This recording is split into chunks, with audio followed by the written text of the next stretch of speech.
everyone, I'm Nikki from the design team, and today I'm here with a Pinkfresh Studio set called Tidings of Great Joy. We are going to do some Copic coloring, we're going to do some embossing, we're going to make a shaker card. It's going to be a fun video.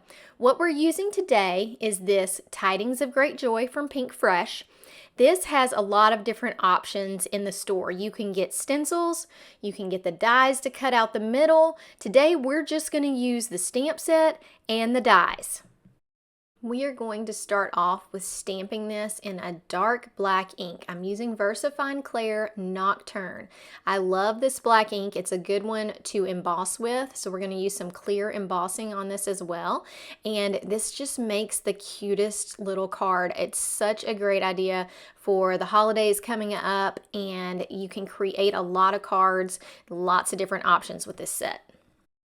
So if you haven't done it yet, make sure you hit the like and subscribe on this Scrapbook Pal channel. I would love to have you back, and the easiest way for you to get back here is to make sure you're subscribed so you can see when new videos pop up.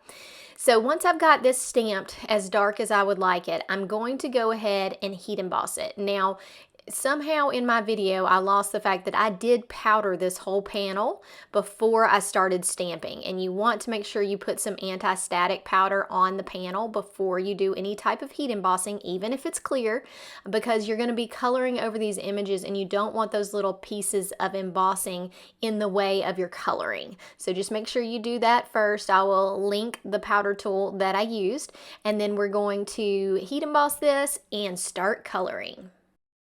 I love Pinkfresh and how they tend to have some really cool color palettes. So I was inspired by some cards that they've done where I've got this yellow-green color, I'm going to have kind of a teal color, and my red, it's going to be red, but I'm going to use some coral in it as well. Those colors just look really nice with each other. So I'm going to start out with my darkest green, which is YG17, and then I'm only going to use 2 colors for each of these. I'm challenging myself to make sure I'm only using 2 colors when I'm coloring it. I feel like that makes a brighter spot where the light is hitting. I also, just on a very small image like that, it just makes it a little easier. So you can definitely get away with 2 colors and still have a lot of depth and difference in your leaves. And before you start coloring an image like this, you've got to decide where your colors, how many colors you're going to use. I'm really only using 3 colors, and so I split up this into the round leaves, and the holly looking leaves were going to be my more traditional green. And then I was going to make the leaves that to me are shaped more like, I would say, an oak tree that are right by the house, the big ones, and then there's some that kind of go around. I was going to do all of those in my teal color. And that leaves the berries and the house. And so the house, I was going to use all of my colors on it. Well, really more my teal. I love teal. So I really love the teal. So I'm going to put teal. I'm going to use my berry color on it. We're just going to have some fun with that house. It's such a cute little house. And you really could do any colors. You could make it more traditional. Or in this case, I'm kind of going with a more modern color palette for my card. So I feel like having a really cute, colorful house is going to just really make this card. So to really make these leaves pop even more, I really wanted to be able to see the variation in them. I went back with my darkest color and just added a few little dots where I had put my shadows just to make it slightly darker. So if you are, you have to be okay coloring this way with Copics. Some people want it completely blended. I wanted to see the difference this time. I don't always do this, but I like seeing those highlights and the difference in that area. And if I got something too obvious, I could always go back in with my YG13 and smooth it out a little bit. So let's get started with the red. The red is R29. I know that's a little hard to read on these markers that aren't my sketch markers, that you don't have the number on the end, and so I made my own, and that one's a little hard to read. So R29, and I'm going through and I'm doing the darkest part of my berries first, and then I'm going to come in with the coral color, which is going to be R22, and add that to these. And then I'm going to do exactly what I did with the other leaves, which is go back and add a little bit of darkness if I need to.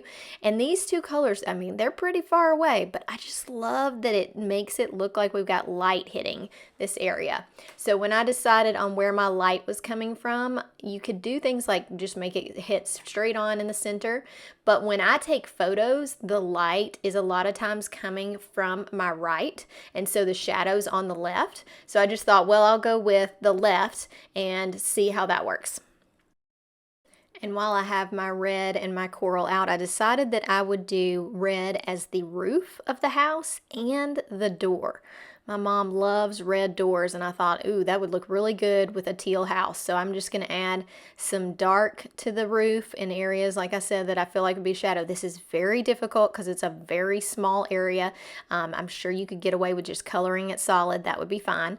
But I'm having fun trying this technique out. So I'm going to add my dark area to the left part of my door, and then I'm going to come back in with the coral and kind of smooth this out. And now we get to play with the teal. So whatever you pick as your house color, and these more oak looking leaves is going to be a big part of the card. So teal is my absolute favorite. So I decided that I would use teal for those. And I did colors that were pretty far apart from each other.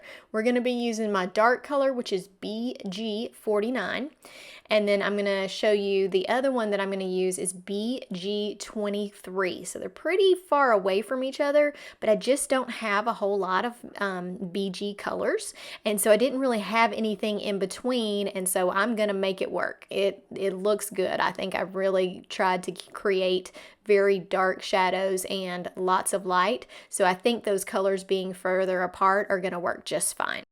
The last part of this coloring is coming in with that BG23, and you'll see it's pretty light, so it's definitely going to show a big shadow. So I do come back in with my darker BG49 and add some more depth to it, but I think it works perfectly fine. I really feel like these look great together. I can see a little bit more of that line in my bigger leaves, but that might also be just because it's bigger leaves. I did have to use my little colorless blender right there because I got outside the lines a little bit, but that you can't even tell now.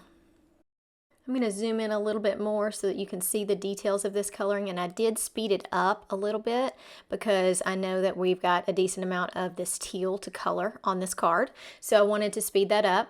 I am going to continue to add a little bit of the light color and dark color to each of the leaves. I'm still doing my same thing with my shadow. Remember, I wanted my light to be coming from the right and my shadow to the left, so I'm keeping that consistent on the whole card, which I think is very important. And then once I've colored in with this lighter BG23, I'm going to go back with the BG49, the dark color, and just add a couple little dots to each edge just to make it slightly darker. I'm not doing the whole area, just a couple little dots, and to highlight how much of a difference there is in that color that's coming from our where we're saying our light is coming from.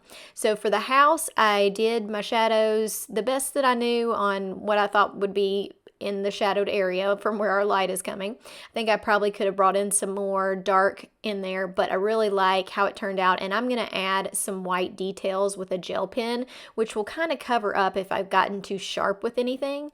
This is what I did just for the windows. I just did a BG000, so just colored in the windows, nothing too special there.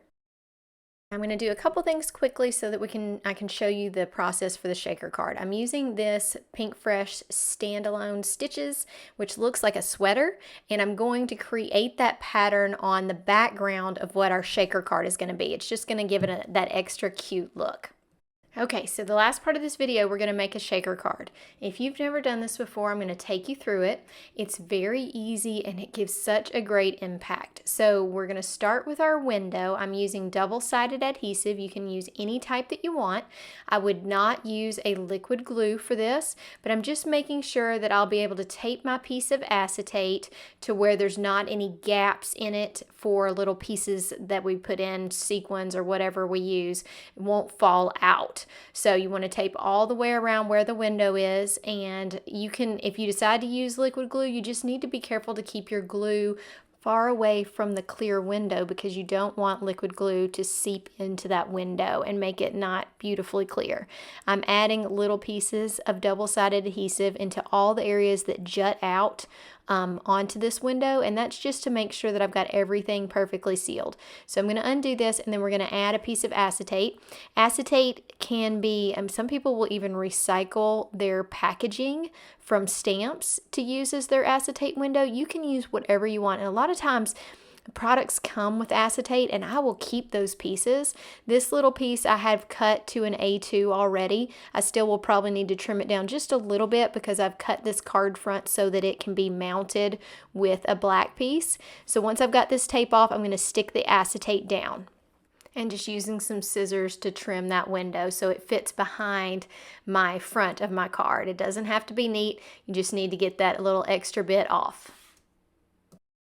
We need foam tape. Scrapbook Pal sells the black and the white. I'm going to be using the white of that 3L Scrapbook Adhesives, and it doesn't really matter what type of foam tape you use. You just want to make sure it's consistent all the way around the card.